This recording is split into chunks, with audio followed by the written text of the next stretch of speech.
Today we read about Isaac finding a bride. His father Abraham wants to make sure that a rightful wife will be given to Isaac because he knows that that God has promised a zerah, a seed, and there has to be a proper context. There has to be a proper lineage for this seed to come about. And if you go through in the narratives of the Torah, and we go through the narratives of the Tanakh, there is this emphasis on finding a rightful heir. You see, there's a hope of Israel that Paul is deeply concerned about. And Paul realizes that this hope, this seed, this promised fulfillment has its fulfillment in Yeshua. And he says, it's for this reason, it's for the hope of Israel that I'm bearing this chain. He's saying, look, what you hope for, what you are wanting to see, and what's really ultimately for your good, this is something that you have put me in prison for. In verse 21, and they said to him, we have received no letters from Judea about you, and none of the brothers coming here has reported or spoken evil about you. But we think it appropriate to hear from you about what you think. For indeed, it is known to us that regarding this sect, it is spoken against everywhere. Notice what they call it? A sect. And so it's where we get the term heresy, heresy, a faction. Notice what they don't say about this religion.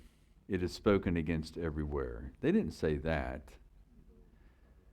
They recognize it as a Jewish sect that's still practicing Judaism. In fact, when you go throughout the book of Acts, we see that they're still meeting on Shabbat. We see that now it's not really spoken about in large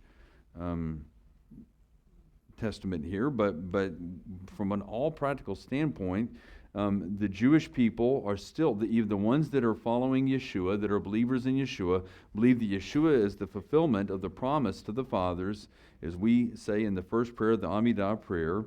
They believe that that is consistent with the Torah and the prophets, and they are still practicing Judaism. They've not splitted ways from that. They recognize this as a sect. This is not a new religion, it's simply a sect within Judaism. And a lot of what is going on with Paul's arguments have to do with an inter-Jewish debate oftentimes, and how Gentiles would be able to live out their faith in Yeshua.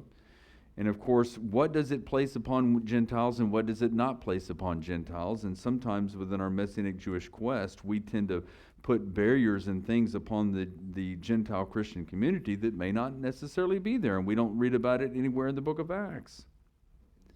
We go back to Acts chapter 15, we read that Gentiles are encouraged to come into the synagogue, but they're not required to come into the synagogue either. So it says, look, if they, we want to make sure that they're not converting to Judaism, because that seems to mar the lines. I think that there was a discouragement of having Gentiles convert to Judaism, because if a Gentile converts to Judaism, that in the Jewish mindset changes their status before the Torah.